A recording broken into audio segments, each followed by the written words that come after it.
moi je suis venu pour soutenir Stéphane Guillon et Didier Porte.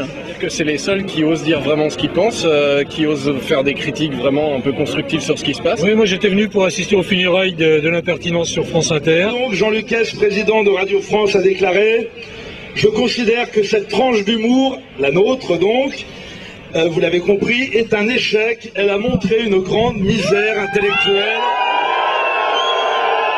Je n'aime pas Jean-Luc Hess et Philippe Pétain, et ils veulent faire de Radio France Radio Paris, et comme ça cassait, Radio Paris ment, parce que, bon, désolé les copains berlinois, mais Radio Paris est allemand. À quelques mètres, il y a un morceau du mur de Berlin qui a été apporté ici par Jean-Luc Hess.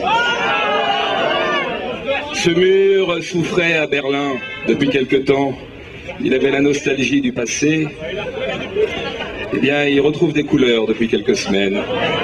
C'est vraiment le problème du fait que les responsables des principaux médias sont nommés maintenant directement par Sarkozy. Et ça pose un problème majeur du point de vue de la dépendance de la presse et des médias dans ce pays. On est dirigé par un triste personnage qui a toutes les occasions de museler le pays. Et la loi qui a été votée dernièrement et contre laquelle je me suis battu, avec d'autres, mais en tout cas je me suis battu, c'est précisément celle qui installe le président de la République comme seigneur et maître des ondes et des images.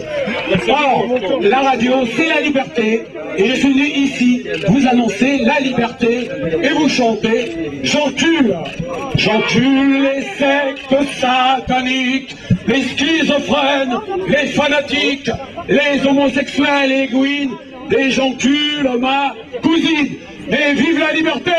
On nous parle d'honneur. Alors l'honneur en la matière, c'est quand on s'appelle Jean-Luc Hess et Philippe Val, c'est de refuser d'être nommé à un tel poste par un président de la République. C'est cela l'honneur. Le poste de directeur d'antenne, vous acceptez? Oui, bien sûr. Alors ça va chier, hein. Je peux vous dire que... Parce que moi, je suis un marxiste-léniniste pur et dur, hein. Donc c'est les mines de sel pour tous les opposants, direct. Parce qu'on a vu certains humoristes prendre beaucoup de pouvoir et être très rigoureux, hein. Je ne sais pas de qui vous parlez. Voilà. Il est fou, Sarkozy. Il est fou, il écrasait tout.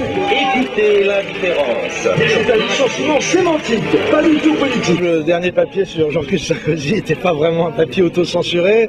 Et voilà, donc je suis tombé pour ça. J'aurais préféré tomber sous un prétexte, c'était un pur prétexte, sous un prétexte plus flamboyant. J'ai fait des papiers plus subversifs que ça.